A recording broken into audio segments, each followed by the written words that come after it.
নমস্কাৰ ছাত্ৰ ছাত্ৰীসকল আজিৰ এই ভিডিঅ'টোত ক্লাছ 8 গণিতৰ প্ৰথম অধ্যায়ৰ এক্সাৰসাইজ 1.2 ৰ আগত যিখিনি আছে সেইখিনি আলোচনা কৰিম। এতিয়া চোৱা আমি আগতে এক্সাৰসাইজ 1.1 টো আলোচনা কৰিলো। তাতে আমি পৰিমেয় সংখ্যাৰ বিষয়ে গম পালো। এতিয়া পৰিমেয় সংখ্যাক সংখ্যাৰ ৰেখাত উপস্থাপন কেনেকৈ কৰে আমি এই ভিডিঅ'ত এইটো শিকিম। অখণ্ড সংখ্যাসমূহক আমি কি কৰিব পাৰো সংখ্যাৰ ৰেখাত দেখুৱাব পাৰো আমি 0 1 2 তোমালোকে এনেকৈ পাই আহিছা ক্লাছ 7 ত পাই আহিছা এইবিলাক -1 -2 ঠিক তেনেকৈ আমি পৰিমেয় সংখ্যাবিলাককো কি কৰিব পাৰো সংখ্যাৰ ৰেখাত বহুৱাব পাৰো। ইয়াত দেখিছা এডাল সংখ্যাৰ ৰেখা দিয়া আছে। ইয়াতে কি কৰিছে দেখিছা সংখ্যাৰ ৰেখাডাল ইয়াত -1 দিছে, ইয়াত হাফ আছে -1/2 এটো 0 এটো হাফ আৰু এটো 1। এতিয়া হাফ -1/2 এইবিলাক পৰিমেয় সংখ্যা -1 1 গোটেইবিলাক পৰিমেয় সংখ্যা, কিন্তু ইয়াত চোৱা ইয়াত 1 টো এটা অখণ্ড সংখ্যা হ'ব, -1 টো অখণ্ড সংখ্যা, কিন্তু ইয়াত -হাফ তাৰপিছত 1/2 হাফ এইখিনি কি হৈছে p/q আকাৰত আছে ডাইৰেক্টলি। এতিয়া চোৱা সংখ্যাৰ ৰেখাত 0 আৰু 1 বুজোৱা বিন্দু দুটাৰ সমাজৰ বিন্দুটোক হাফেৰে চিহ্নিত কৰা হৈছে 1/2 ৰে, অৰ্থাৎ 0 আৰু 1 ইয়াৰ মাজত এইটো বিন্দু হৈছে হাফ, মানে ইয়াত এটা দুটা ভাগ আছে, দুটা ভাগ কৰিছে, ভাগ কৰাৰ পিছত কি কৰিছে এইটো 1/2 হ'ব। ঠিক তেনেকে -1 আৰু 1 ৰ মাজৰ হেনিক কি কৰিছে সমানে দুটা ভাগ কৰিছে আৰু সেই বিন্দুটো পাইছে তোমাৰ -1/2। ঠিক তেনেকে সংখ্যাৰ ৰেখাত এইটো 0 আৰু 1 ত এইখিনিলৈকে তিনিটা ভাগ কৰিছে, সমানে তিনি ভাগ কৰি পিনে তিনিটা বিন্দু পাইছে 1/3 2/3 3/3 বুজি পাইছা। 3/3 মানে আকৌ 1 হৈ যাব, কাৰণ 3 হৰণ কৰিলে আমি কি পাম 1 পাই যাম। ঠিক তেনেকে সংখ্যাৰ ৰেখাত ইয়াত কি কৰিছে 1/5 টো দেখুৱাইছে সংখ্যাৰ ৰেখাত। কেনেকৈ দেখুৱাইছে কি কৰিছে চোৱা পাঁচটা ভাগ কৰিছে 1 আৰু 0 মাজত, পাঁচটা ভাগ কৰি পিনে ইয়াৰ প্ৰথম ভাগটোৱে হ'ব তোমাৰ 1/5। তাৰপিছত তোমালোকে এইখিনি ভালদৰে যদি পঢ়িছা তেতিয়াহ'লে নিশ্চয় মন কৰিছা যে যিটো আমাক যিবিলাক পৰিমেয় সংখ্যা দিয়া আছে পৰিমেয় সংখ্যাবিলাকৰ তলত যিটো হৰ আছে সেই হৰটোৰ হিচাপত আমি কি কৰিম ভাগকেইটা কৰিম। হৰটোৰ হিচাপত আমি ভাগকেইটা কৰি পিনে আমি গম পাম যে কোনটো ভাগত পৰিছে ক'ত আছে। তেনেকুৱা ইয়াত 7/9 সংখ্যাৰ ৰেখাত উপস্থাপন কৰিছে। 7/9 9টা ভাগ কৰিব নিশ্চয়, 0 পৰা 1 লৈ 9টা ভাগ কৰিছে 1 2 3 4 5 6 7 8 9 9টা ভাগ কৰিছে 0 আৰু 1 ৰ মাজত, বুজি পাইছা।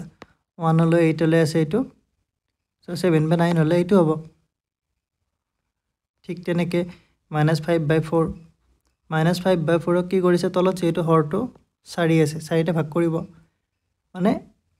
দুটা অখণ্ড সংখ্যাৰ মাজত 4টা ভাগ কৰিছে। এই যিটো হৰ আছে এইটো দুটা অখণ্ড সংখ্যাৰ মাজত হ'ব লাগিব। এতিয়া 0 আৰু -1 এতিয়া যেহেতু -5/4 আছে এইকাৰণে কি কৰিব লাগিব আমি লেফ্ট সাইডে আহিব লাগিব। সো সংখ্যাৰ ৰেখা এইফালে তোমাৰ পজিটিভ নাম্বাৰ আছে, বুজি পাইছা, পজিটিভ নাম্বাৰ আছে এইফালে, কিন্তু আমি নিগেটিভৰ ফালে আহিব লাগিব। সো 0 আৰু 1 ৰ মাজত কি কৰিছে 4টা ভাগ বনাইছে, এই 4টা 2 3 4টা। এতিয়া এইখিনি মানে আকৌ -1 হ'ব, কাৰণ 4ক 4ৰে হৰণ কৰিলে 1 হৈ যায়। তাৰপিছত ইয়াত -2 লৈ আহিছে, কাৰণ চোৱা আমাক -5/4 লাগে, কিন্তু ইয়াত 4টা ভাগ কৰালৈ ইয়ালৈ অহালৈকে তোমাৰ -5/4 টো আমি নাপাওঁ, সেইকাৰণে এইটো বঢ়াই পিনে আমি এই জলৈ লৈ গৈছোঁ। চ' এইটো হ'ব -5/4। আৰু পৰিমেয় সংখ্যা দুটা তোমাৰ আমি যেনেকুৱা হিচাপত কৰিম সেইটো তোমাৰ দুটা অখণ্ড সংখ্যাৰ মাজতে থাকিব তেনেকুৱা নহয়, তাৰ ওপৰতো যাব পাৰে। এতিয়া এইটোত চোৱা 0 আৰু 1 ৰ মাজত আছে তেনেকুৱা নহয়, ইয়াত দুটা অখণ্ড সংখ্যাৰ মাজত এইখিনি গোটেইখিনি আছে, তেনেকুৱা হ'ব পাৰে। এতিয়া তোমালোকে কি কৰিবা তোমালোকে নিজে নিজে চেষ্টা কৰিবা, কোনখিনি চেষ্টা কৰিবা তোমালোকে এইখিনি 2/3 1/5 তাৰপিছত -2/5 -1/4 -7/9 5/7 -9/5 এইখিনি তোমালোকে নিজে ট্ৰাই কৰিবা। তাৰপিছত যদি তোমালোকে চেষ্টা কৰি নিজে নোৱাৰা কমেণ্ট কৰি জনাবা বাৰু, তেতিয়া মই কৰি দিবলৈ চেষ্টা কৰিম। এতিয়া আমি গম পালোঁ যে দুটা পৰিমেয় সংখ্যাৰ মাজতো আৰু সংখ্যা থাকে, এটা চোৱা এইটো এটা কি এইটো 0 টো তোমাৰ পৰিমেয় সংখ্যা 0/1 লিখিব পাৰো 1 টো পৰিমেয় সংখ্যা ইয়াৰ মাজতে আমি কেইটা সংখ্যা পালো তিনিটা পালো ঠিক তেনেকৈ আৰু থাকিব সো হেতু আমি কেনেকৈ উলিয়াব পাৰিম তাৰ বিষয়ে ইয়াত আৰু আলোচনা কৰা হৈছে এতিয়া 2 আৰু 5 ৰ মাজত স্বাভাৱিক সংখ্যা কি আছে এটো সুধিছে আমাক 3 আৰু 4 আছে ঠিক তেনেকৈ -3 আৰু 3 ৰ মাজত অখণ্ড সংখ্যা এইখিনি আছে ঠিক তেনেকৈ 5/11 আৰু 9/11 ৰ মাজতো এইকেইটা তিনিটা পৰিমেয় সংখ্যা আছে বুজি পাইছা এতিয়া ইয়াত তিনিটা 5/11 আৰু 9/11 আমি তিনিটা এনে কৰি দিব পাৰিম এটো 6/11 7/11 8/11 কিন্তু মই যদি তোমালোকক বেছি খুদো যে তিনিটাতকৈ বেছি তেতিয়া তোমালোকে কি কৰিবা তোমালোকেটো ইয়াত 10/11 লিখিব নোৱাৰিবা কাৰণ 9/11 তকৈ ডাঙৰ হৈ যাব 10/11 বুজি পাইছা সো হেতুটো তোমালোকে কৰিব নোৱাৰিবা তেতিয়া হলে কি কৰিব লাগিব ইয়াত ধুনিয়াকৈ বুজাইছে চোৱা 5/11 আছে এটো আৰু এটো আছে 9/11 এতিয়া 5 * 10 এই দুইটাতে কি কৰিছে 10 পূৰণ কৰি দিছে ঠিক তেনেকৈ 11 ৰ লগতো 10 পূৰণ কৰিছে 9/11 ৰ লগত 10 পূৰণ কৰা মানে কি বুজি পাইছানে এইখিনি মানে আকৌ 1 হৈ যাব কাৰণ মই যদি 10/10 কৰো কিমান হ'ব 10/10 কৰিলে 1 হ'ব এটা যিকোনো সংখ্যাৰ লগতে যদি মই 1 পূৰণ কৰো কি হ'ব সেই সংখ্যাটোৱে হ'ব এতিয়া ধৰা তোমাৰ 5/11 এইটো এটা সংখ্যা ইয়াৰ লগত যদি মই 1 পূৰণ কৰো কি হ'ব নিশ্চয় 5/11 হ'ব ঠিক তেনেকৈ সেই 1 ৰ ঠাইত 1 টো নেলিখি 10/10 লিখিছে সো 10/10 লিখাৰ পিছত কি হৈছে ইয়াতে এটো 11 আৰু 10 পূৰণ কৰিলে 110 হ'ল তাৰপিছত আৰু ইফালে 5 × 2 = 50 ঠিক তেনেকৈ তলতো কি হৈছে 11 আৰু 10 110 আৰু 9 × 2 = 90 তাৰ পিছত এতিয়া 50/110 আছে 110 এতিয়া আমাৰ সংখ্যা দুটা আছিল কি আছিল 5/11 আৰু 9/11 এতিয়া ইয়াৰ মাজৰ সংখ্যাবিলাক কি পালো 51/110 52/110 53/110 ঠিক তেনেকৈ গৈ 89 লৈ পালো কাৰণ 90/110 আছিল সো 89 লৈ পালো এই পৰিমেয় সংখ্যা কেইটা ক'ত আছে 50/110 আৰু 90/110 ৰ মাজত আছে কিন্তু আমি 50/110 আৰু 90/110 টো কৰ পৰা পাইছিলো আমি পাইছিলো 5/11 আৰু কি আছিল 9/11 ৰ পৰা পাইছিলো এটো পিছৰ লাইনতে এইখিনিতে দি দিছে দেখিছা এটো ক'ত আছে ইমানৰ মাজত আছে ঠিক তেনেকৈ আমি আৰু কি কৰিব পাৰো 50/110 আৰু 90/110 এইটো আমি পালো 5/11 আৰু 9/11 ৰ পৰা এতিয়া ইয়াতো যদি আমি আৰু 10 পূৰণ কৰি দিও তেতিয়া হলে কি হ'ব এইটো হ'ব 1100 হৰটো সেম ৰাখিছো আমি মনত কৰিবা ইয়াতে হৰটো সেম ৰাখিছো আৰু যদি হৰটো সেম নাথাকে তেতিয়া হলে আমি কি কৰিব লাগিব লসাগু উলিয়াব লাগিব এলসিএম লঘিষ্ঠ সাধাৰণ মাল্টিপল গুণিতক বুজি পাইছা এতিয়া ইয়াত কি হ'ল এবাৰ আৰু কি কৰিছে 10 পূৰণ কৰিছে ইয়াতো সেম একে কথা 10 পূৰণ কৰি দিয়াৰ লগে লগে এইখিনি 1 পূৰণ কৰাৰ দৰে হৈ গ'ল এতিয়া 500 হ'ল 500 কিমান আছে 1100 আৰু 900/1100 এনেকৈ লিখিব পাৰি এতিয়া তাৰ মানে বুজি পালা তোমালোকে এই দুটাৰ যেটো মাজত আছিল তোমাৰ 500/11 100 আৰু 900/1100 এতিয়া এই দুটাৰ মাজত এইখিনি আছে 501/1100 502/1100 ঠিক তেনেকৈ 899 লৈ আছে এই সংখ্যা কেইটাও